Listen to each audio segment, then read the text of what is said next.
When you are looking at price action as a trader, you need to make sure that you avoid the temptation of always looking for patterns or trends or trend lines. Now that's a limitation, because a lot of traders, when they analyze the market, the only thing that they'll be looking for, maybe resistance and support. They'll be looking for patterns or market structures.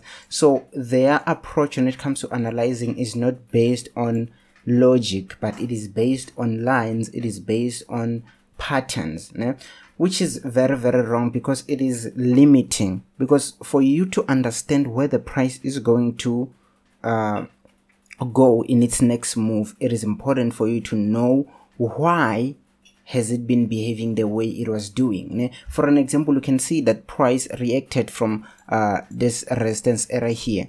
It is important for you as a trader to know why did price reverse in this area.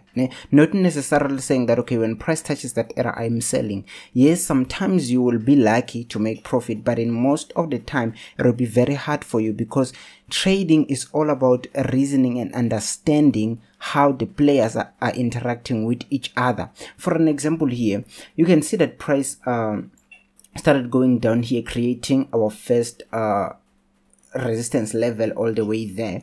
And you need to know that for price to reverse going down, it meant that there were no longer people who were willing to buy it at this price here. Now let me just put a horizontal line.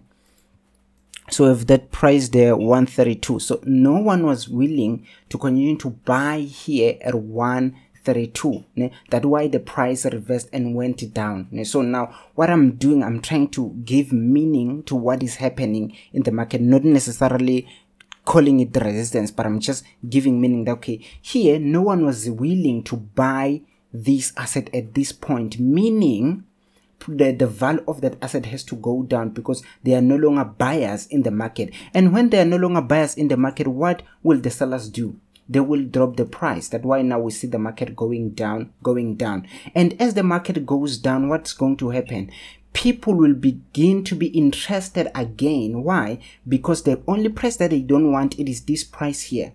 So as it goes down, they'll begin to be interested to say, it is getting cheaper and cheaper, let me now begin to buy. And then now we see that the price now is entering in a transition, and in this transition, it is where the negotiation takes place. That, okay, let me buy it at this price, let me buy it at this price, no, I'm gonna sell it at this price. So now the transition takes place, and then now here comes the buyers, they kick in again. So as the buyers kick in again, remember that traders, they have memory. People know prices very, very well. So now as the price approaches that area again, the same psychology that took place here, it is the exact psychology that's going to take place now. People again, because they don't like buying this asset at 132, so they will do the exact same thing. They will withdraw from buying that asset, and what's gonna happen again? The value is gonna drop.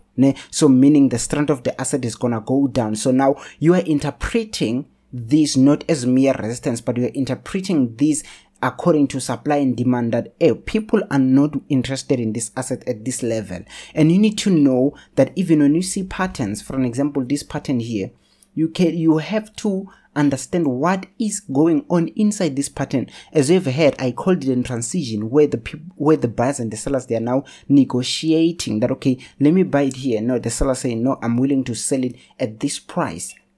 So it's all about understanding what the smart money are doing, what the institutions are doing. Because remember, when it comes to them trading, they trade in the form of order blocks. So they will divide their orders into chunks, creating blocks. So that's what was happening here. They're willing to, let me just get my tool. They're willing to buy a chunk here, and then also they waited for sellers to come in, and when there were more sellers, when now the asset was affordable, another chunk they buy here, another chunk here, and then they all of a sudden bought and cause the price to move up. So when you are analyzing as a price action trader, avoid this issue of saying, okay, I'm going to be looking for patterns and looking for breakouts. Understand what those structures mean, what those patterns mean. Understand the meaning behind all those market structures. That's what's gonna help you understand price action very, very well. Analyze the behavior,